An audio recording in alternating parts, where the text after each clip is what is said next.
Iya, halo semuanya. Kita akan membahas kembali firman Tuhan. Ya, kita akan membahas tentang Salomo jatuh ke dalam dosa. Sehebat-hebat dan sekuat-kuatnya manusia, ya, kita sebagai anak Tuhan pasti jatuh ke dalam dosa. Kita baca di 1 Raja-Raja 11 ayat pertama sampai 13. Pelajarannya di sini akan sangat baik sekali. Jadi Raja Salomo itu mencintai banyak perempuan asing. Di samping putri Raja Firaun, dia mencintai orang Moab, Amon, Edom, Sidon, dan Het. Padahal kalau kalian baca dengan baik, maksudnya kalau kalian dengarkan dengan baik, orang-orang yang tadi saya sebutkan kecuali Firaun, tapi nggak tahu sih, mungkin karena udah pengaruh zaman juga. Zaman itu Tuhan sudah melarang bangsa Israel kawin dengan orang asing, ya, atau kalau istilah zaman sekarang sebenarnya adalah kawin beda agama. Maksudnya orang yang tidak seiman. Ya, maaf nih agak belak-belakan gitu lah. Ya.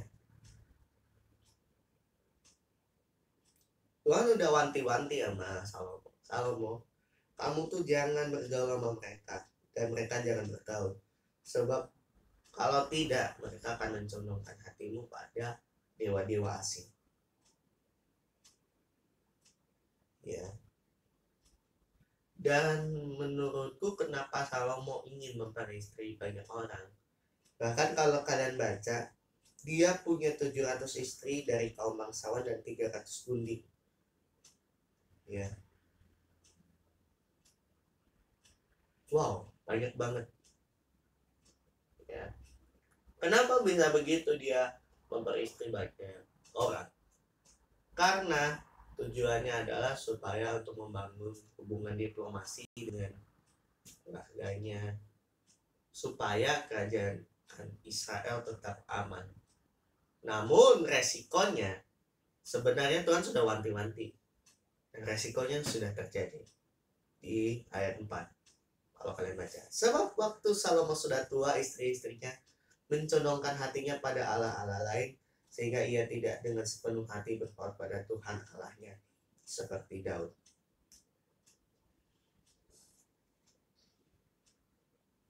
Ayahnya. Begitu. Jadi karena Salomo sudah tua, para istri memanfaatkan Salomo. Ya udah, kan udah tua, mari nyembah dewa.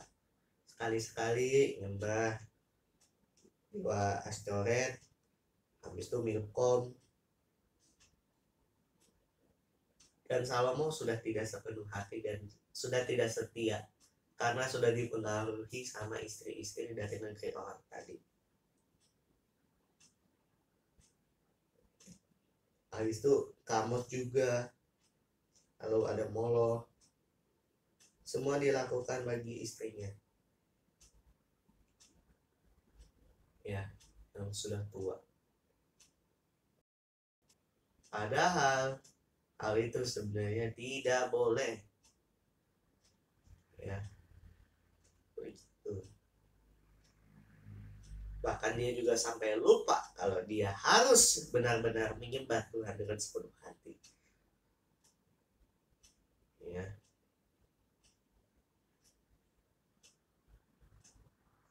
Karena dia sudah tidak setia lagi, Tuhan bilang ke Salomo, ya, dan yang dia bilang di ayat 11 sampai 13, lalu berfirmanlah Tuhan pada Salomo, oleh karena begitu dan engkau tidak berpegang pada perjanjian, maka aku akan mengoyakkan kerajaan itu daripada hambamu. Hanya sekarang aku belum ingin mengoyakkan kerajaan karena Daud ayahmu, dan dari tangan anakmu lah aku akan mengoyakkannya. Namun kerajaan itu tidak semua kukoyakkan. Padanya satu suku kuberikan pada anakmu karena hambaku Daud, dan dan karena Yerusalem yang telah kupilih. Begitu. Ya.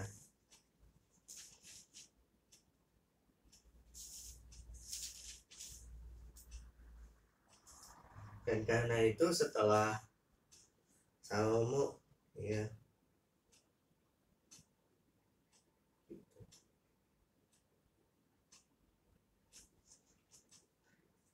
karena Raja Salomo sudah tidak setia lagi, makanya sudah ada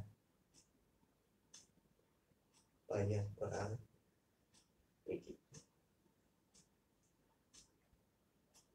Bahkan kerajaannya juga dikoyakkan.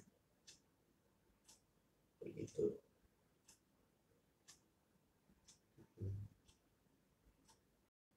Ya.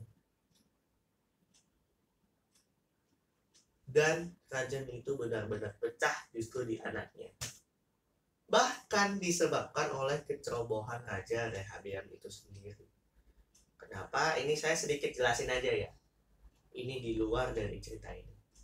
Karena Rehabeam tidak menuruti para penatua yang usianya jauh lebih tua daripada dirinya dibandingkan mendengarkan raja yang muda, di mana kita harus apain? Apakah kita harus lembut? Yang muda bilang kekerasan, tapi yang tua bilang harus dengan lembut. Tapi karena ya dia memilih yang muda lah ya, akhirnya hancur kerajaan, terbagi dua sesuai dengan perintah Tuhan, sesuai dengan apa yang Tuhan bilang. 10 suku ya, kecuali Lewi, karena Lewi memang suku yang spesial, itu masuk ke Israel yang utara. Sedangkan dua suku doang, Yehuda sama Benyamin, akan ikut dengan kerajaan di Yehuda. Dan perpecahannya mulai dari situ. Di zaman anaknya Salomo setelah 3 hari dia memerintah. Ya, jadi raja pertama Israel pada saat perpecahan adalah Yerobeam. Yang dulunya itu adalah pegawainya Salomo yang kabur. Begitu. Ya, bahkan Yerobeam akan memerintah jauh lebih buruk, malah semakin ingin menjauh dari Tuhan. Ya. Tapi kalau ini nanti pembahasannya juga lumayan jauh dan ini akan jadi sangat kompleks dan pembahasannya bisa sampai dalam. Begitu. Oke, sekian firman kali ini. Jadi apa sih pelajaran yang ingin bisa kita ambil? Pertama, ya, kita sudah dikasih berkat, sudah dikasih ini itu dan segala macam, ya. Apalagi teman-teman udah dikasih kesehatan, dikasih kekayaan, dikasih apa lagi? Dikasih hal-hal yang terbaik lah. Tapi jangan sampai kita melupakan Tuhan. Kalau kita melupakan Tuhan sama seperti Salomo. Salomo karena dia melupakan dengan Tuhan dan tidak setia dengan Tuhan, hidupnya hancur. Bahkan kerajaannya pun juga hancur. Ya. Oleh sebab itu kita belajar untuk tetap setia akan Tuhan. Baik dalam susah maupun dalam senang, kita belajar untuk tetap setia akan Tuhan. Karena Tuhan pasti akan memberikan yang terbaik kapanpun, selama kita selalu setia kepada Tuhan. Begitu. Oke, terima kasih sudah menonton video ini. Sampai jumpa teman-teman.